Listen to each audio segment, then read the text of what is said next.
Let me introduce you guys to JP. Yep. He has been my mentor at the Dutch Game Garden. He has Thank helped me you. out a lot, and he really knows how to start a company, and he'll talk about it. I'll talk about what you can do now, today. Take it away. All right, thanks. So, you guys, where are you guys? Are you all in school right now? Well, who's in school right now? Let me put it that way. All right, who's in the second year of school? Who's in the third? Who's about to be kicked out or leave? All right, so you guys are about to start. So I'm going to talk about what you can do starting in your second year to prepare your company. So, who's ever heard of Don Daglow? Yeah, he's a designer of, or one of the designers behind Neverwinter Nights. Does that ring a bell? He's an old guy. He's even older than I am. And he said, he came to speak at HQU, and he said the main reason why I'm an entrepreneur is because it enables me to build the games that I want to make. And I think this is really what indie development is about today. Okay, just quickly for me, I used to teach at HQU, but before that I worked in the computer game industry, and I'm involved in several educational and development roles. My background is industrial design, so I studied industrial design in Eindhoven and I learned 3D modeling. Before that I tried to do a degree in engineering, and I fell in love with math, and I actually tried to get a chair and other projects based on mathematical formulas. But the love of 3D is what got me into games. So afterwards, I got into the game industry, and I built 3D graphics. Does anybody here recognize these? Anybody ever play Red Cat? Red Cat? Yes? Okay. So I built those, and I built levels. I worked on Knight Rider. Anybody here play Amsterdam? I used to build the levels underneath the train station.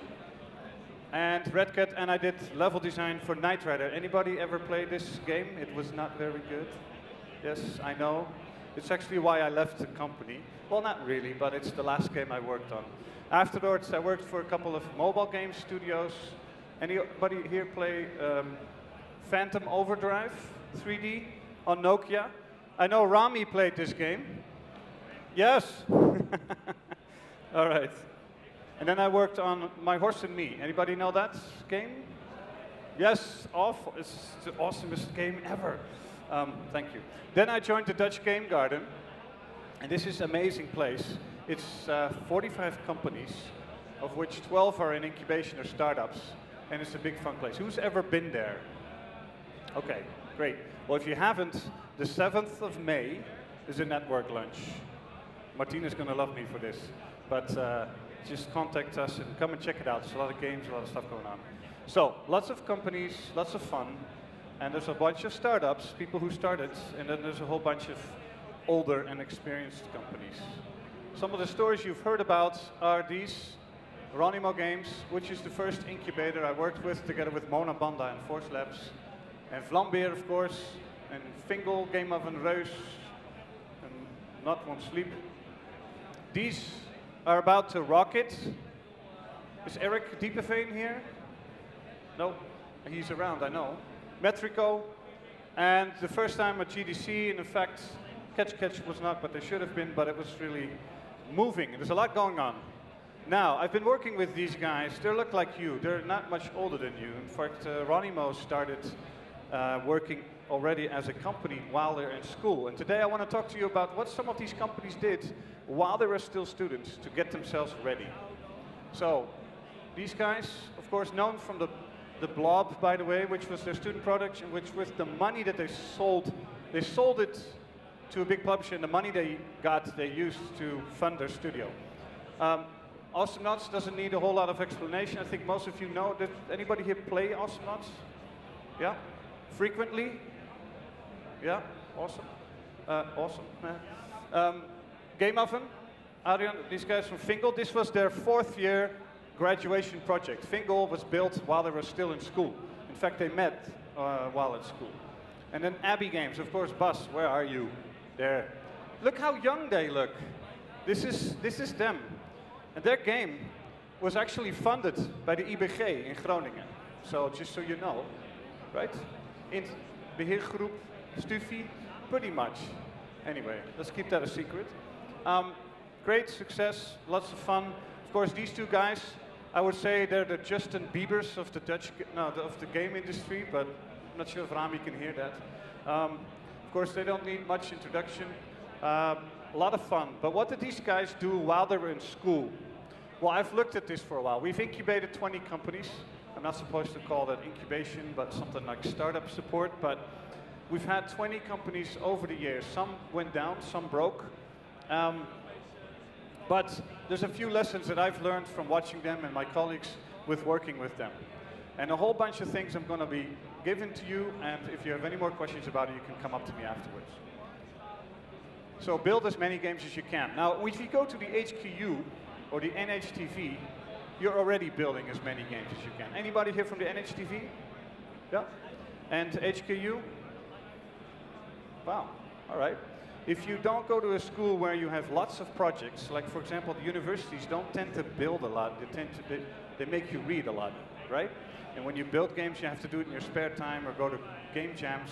Whatever you do, just build a lot. The companies that come in our program, on average, have built 7 games by the time they get to the Dutch Game Garden, which means that building games is not a huge secret anymore. So they're ready to actually start working on building a company. And finish these games.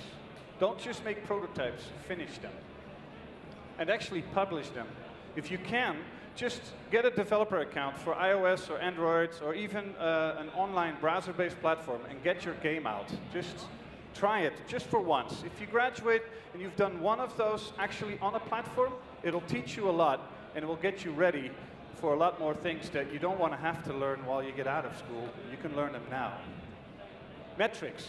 Build-in metrics. I remember Rami put a metric already in one of their first games as a student to kind of measure user behavior, how many people played what, how many people did this, how many people did that. Build it in. And what I mean by metrics is that you know what people are doing, what your players are doing, how many times they punch left or right, how many times they get stuck, how many stop after 3 minutes, how many keep going. This is stuff you can start building into your game now because it will help you build your business. Make the best game possible. Duh. It's important. Something about game feel. Anybody see the talk by Jan Willem? How many people have seen this? It's on the Indigo classes. It's the Dutch Game Garden channel on YouTube. You can find the talk, and also he's got an executable file where you can actually add 30 iterations to a simple platformer and see what he means by game feel. And it's really good, so really check it out. It's an awesome little demo. When we come to the Dutch Game Garden, we look at sort of 3 things that are important to us when companies want to join our program. One is, who are they in terms of skills? Second is, who are they in terms of personality? This is a personality model. There's many of them, but this is the one we use. It's called DISC, D-I-S-C. It's about dominant, inspirational, conscientious, and stable. It's a personality type. Doesn't mean you're a number. It just means that there's something you can say about who you are. And 3 is attitude. When we talk about the skills, I break it up in 4 major parts. This is no secret to you. Programming would be tech. Arts is graphics, but also storytelling and music. Game design should be in the middle. Business administration is the big thing that you will have to learn as an entrepreneur. Generally, I get these kinds of startups.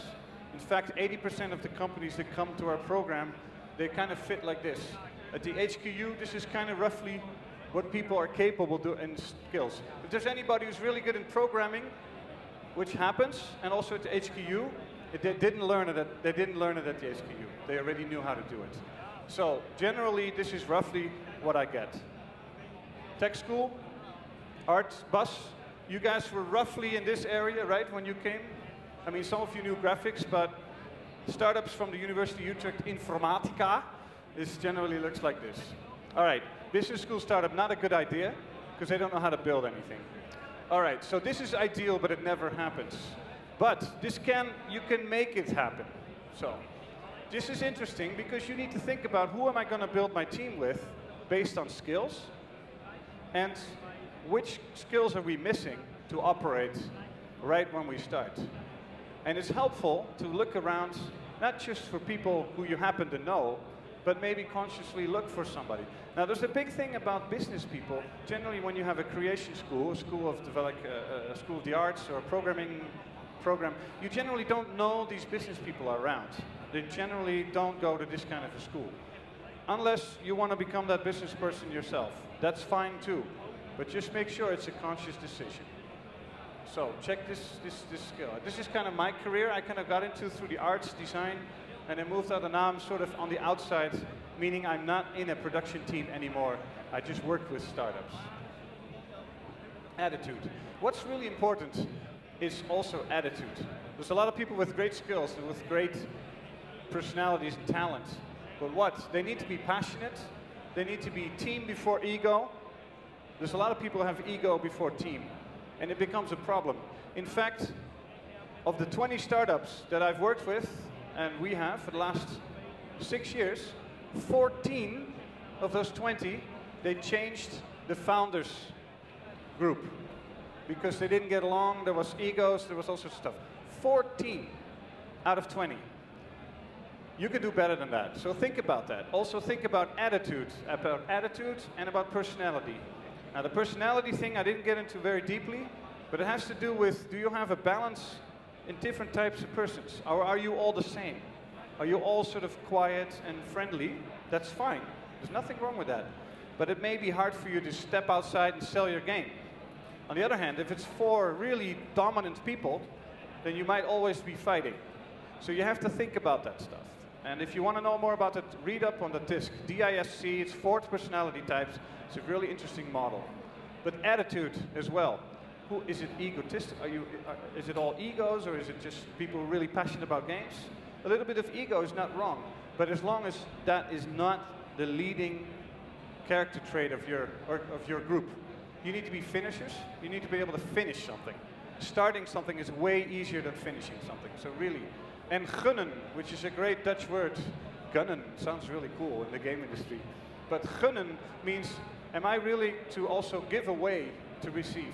The indie scene today is all about gunnen.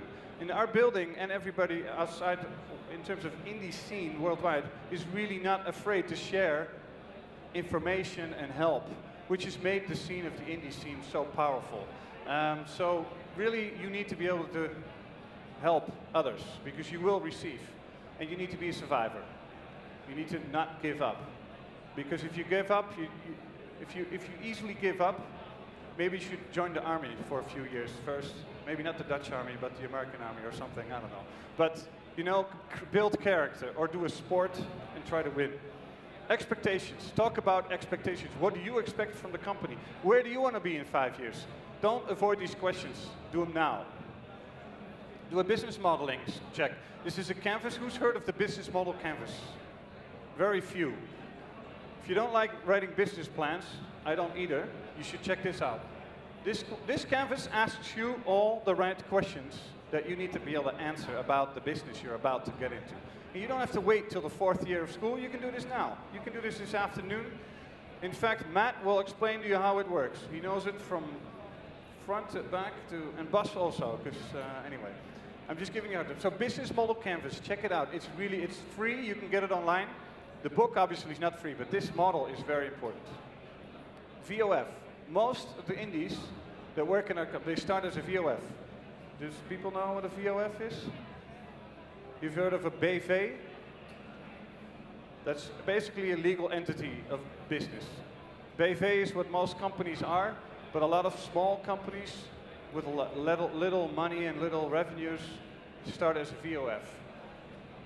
The VOF contract is basically a contract between people working together.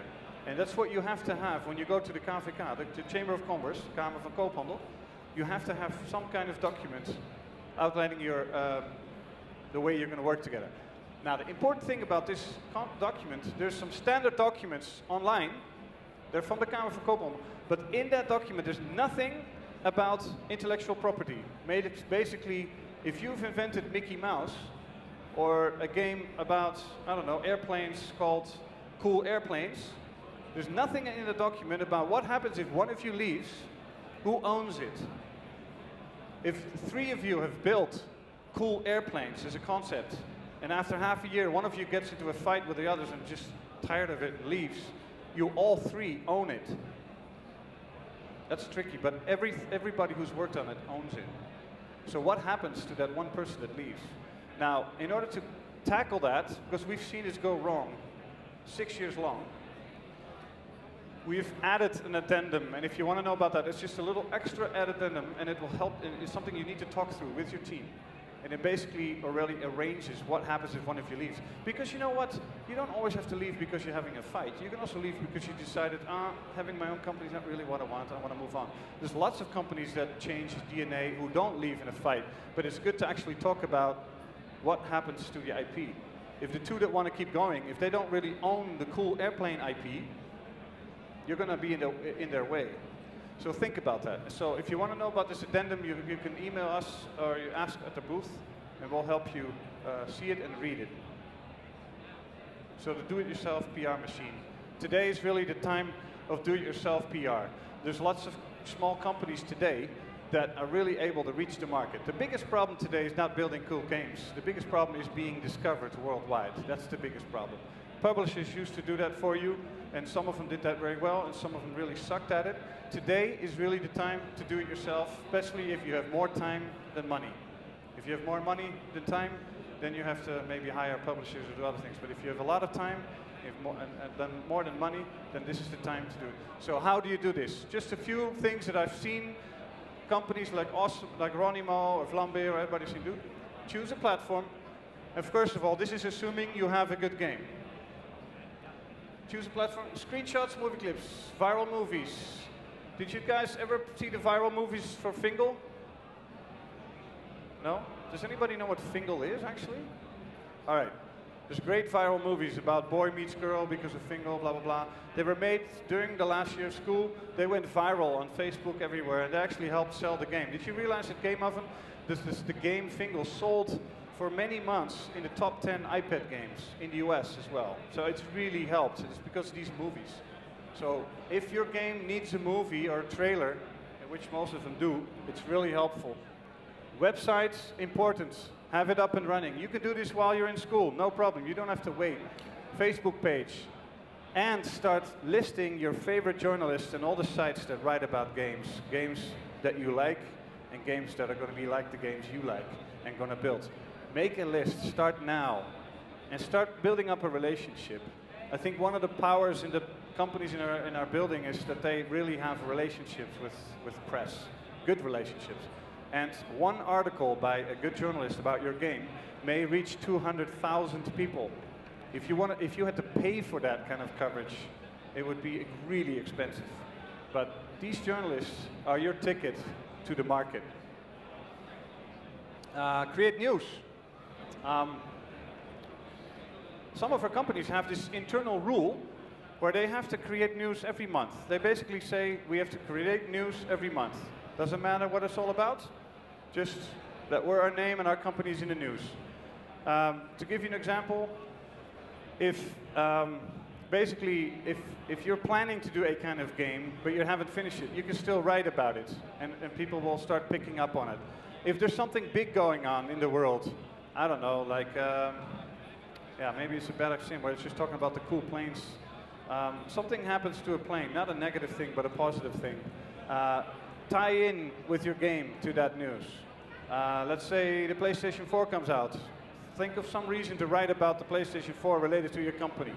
If you come into the news every month, people will start keeping hearing your name and your company. And there's ways of writing news. There's ways of, doesn't have to be BS. It just has to be something that's tied to something that's relevant.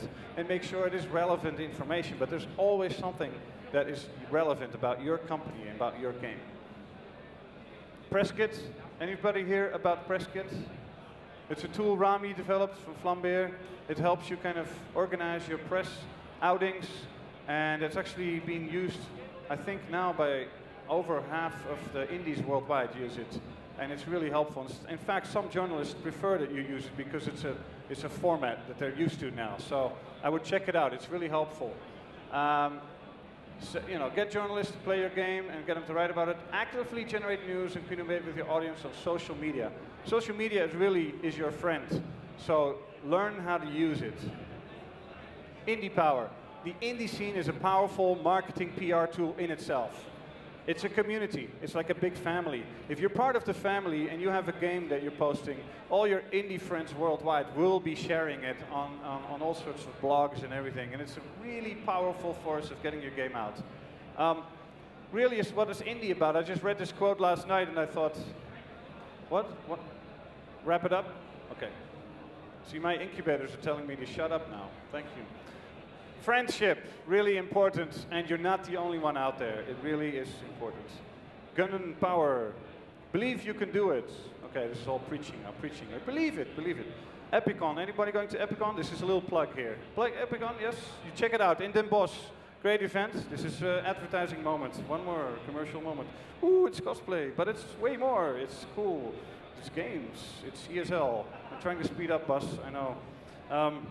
Check it out, there's an Indigo booth, 30,000 people. If you have a game that you want to show to 30,000 people, of which at least half are avid gamers, then come and talk to us because we can get you a stand there. Dutch Game Garden, we still have room, so if you're thinking about actually renting a space even now, or when you graduated, come and talk to us. Hilversum, we just opened an office. See how fast I can do it, Bas? Yeah, I'm getting there. Hilversum, hey Hilversum. HKU, Spill Games. And Dutch Game Garden. There is actually office space available now. So, here, look at that, beautiful. It's almost finished. Rembert? It's almost finished, right? So, here you go. It's in this building, next to BNN. And if you want to do your project in your HQU and you're thinking of another space, maybe you should also come talk to us. Ooh, beautiful, beautiful, beautiful. Yeah, I'm sorry, I'm just being, and there we go, Rembert. Are you here? This is Rembert. So if you want to talk to Hilversum, it's that guy with the beard. Yeah? If you want to talk... Matt? If you want to talk about startups, that's Matt. Come on, Matt. He's amazing. He's lovely. He's from America. He really knows, see? And he can help you with all your questions and more. And he speaks fluently Dutch after a year and a half. Awesome. Then, Romar. We have a program this summer where you can do a week of game building together, and you can almost play company. So we're going to put students together from different schools, including business schools. So come and check it out. Are the dates known yet? Not yet, but it's going to be July, August. Check out for that time. And then, believe you can do it. Today is the best time to start your own company. Thank you.